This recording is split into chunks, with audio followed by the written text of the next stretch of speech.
What's up, everybody? Welcome back to the Pioneer Assembly. I am your host, Bethany Barr Phillips, and we are on day 3 of this set of field notes walking through how do I live what I believe. We're using the anchor statement once again of you live what you believe by faith while you wait as a disciple, bearing fruit as if heaven is your home. We've covered by faith and we've covered while you wait. And so today we're going to look at the phrase as a disciple. I'm calling today disciple demystification because so much of today has tried to tag on all kinds of different definitions to the idea and the word of disciple, when really there's only one. I'm calling those sub-meanings. So the word disciple has taken on sub-meanings in the modern day context of the local church. And I'm afraid we don't have a grasp anymore and understanding about what Jesus's definition of a disciple was, or a disciple in the word, what that looks like.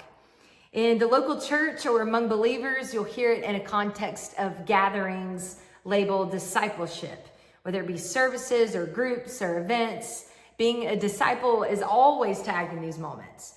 It's described with what is popular or posed as getting back to the basics, which is great. And that's not wrong. These are good things. We want to be disciples, right?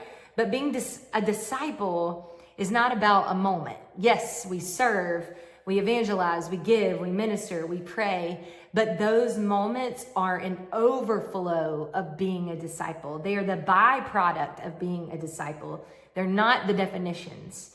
I want to quickly demystify the idea of a disciple. How am I a disciple inwardly and outwardly? That's what we're going to look at quickly in this field note.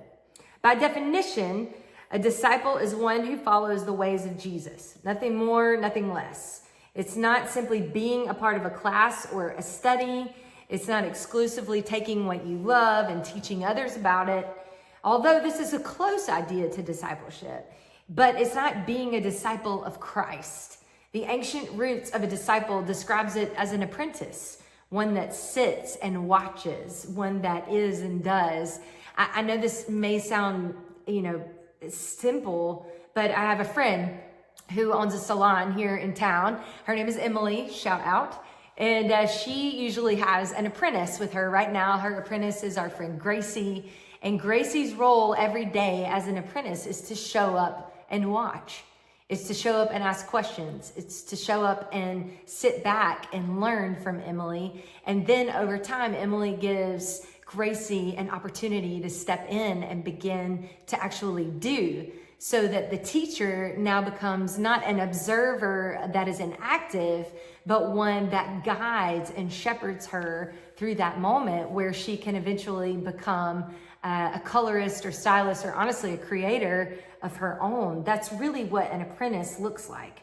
I think being a disciple is one of the most simple things we can do as we speak of it, but on the inside, it's a work. I think this is why Jesus allows this to be the method in which we know and reflect him. Simplicity makes it available for us all.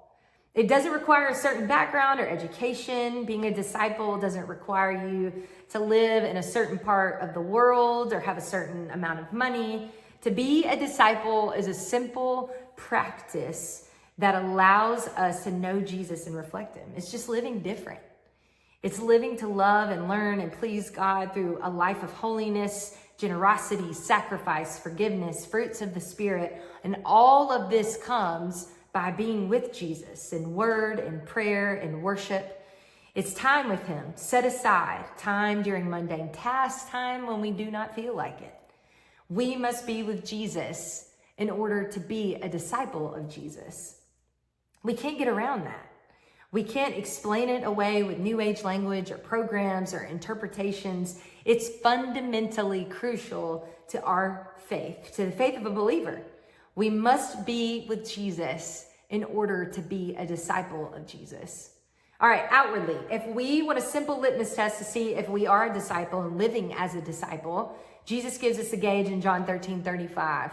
This is how all men will know you are my disciples, if you love one another. Love. In this verse, Love is a word that doesn't just mean care. It means proof.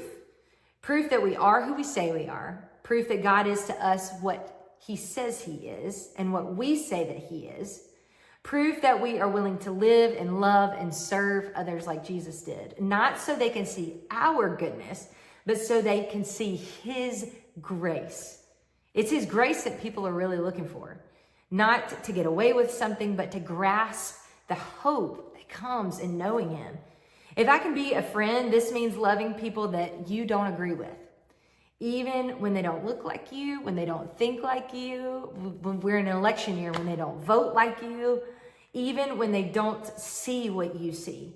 You love them because Christ loved first. You love them because just as it was the same for you, while you were yet still a sinner, Christ died for you. This applies to all of us. Insert your name into that verse today. While I, name, was still a sinner, Christ died for me. I can go a step further right here, and can I ask that we take away the us and them language? It's not about who's standing on the other side and how quick-witted we can be with facts or knowledge or theology or polls or stats or Barna studies. People are dying and going to hell, and our roles is just to declare the good news, and the best way we can do this is by being a disciple of Jesus.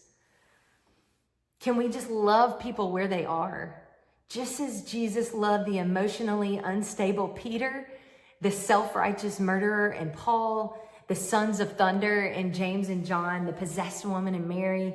Love people where they are. This is how we show the world we are his disciples.